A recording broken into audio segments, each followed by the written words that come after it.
দেখতে দেখতে যে কিভাবে পুজোর 4টে দিন কেটে গেল বুঝতেই পারলাম না। তো এটা ছিল আমার নবমীর আউটফিট। ঘুরতে তো বেরিয়েছিলাম, বাট আজকে পুজোর শেষ দিন, এটা ভেবে একটু তো কষ্ট হচ্ছিল। বাট একটা আনন্দের ভাবনা ছিল যে এরপর লক্ষ্মী পুজো আসছে, আর আমাদের বাড়িতে বড় করে লক্ষ্মী পুজো হয়। তো যাই হোক, বাড়ির পাশে সোলে থিমের প্যান্ডালটা দেখে চলে গেছিলাম চালতা বাগানে ঠাকুর দেখতে। আজকে তো নবমী বলে মনেই হচ্ছে না, রাস্তাঘাট এত ফাঁকা।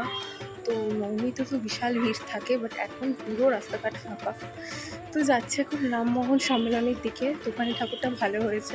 রামমোহন সম্মেলনী পুজো কমিটি থেকে প্রসাদে পায়েস দিচ্ছিল, তো এত অপূর্ব খেতে ছিল আমি তোমাদের বলে বোঝাতে পারবো না। তারপর লালাবাগানে বটলসের থিমে ঠাকুর দেখতে দেখতেই বৃষ্টি চলে আসে। তো যাই হোক, তারপরে গেছিলাম গৌরীবাড়ি। তারপর দেখেছিলাম তেলেঙ্গানা বাগানের ঠাকুরটা, আর ওটার থিম ছিল টেলিফোন। তারপর দেখেছিলাম করবাগানের ঠাকুরটা, আর ওটার থিমটা আমার খুবই ভালো লেগেছিল। ডিনারের জন্য নিয়েছিলাম তন্দুরি রুটি আর মটর পনির। চ্যানেলটা সাবস্ক্রাইব করে দিও। টাটা।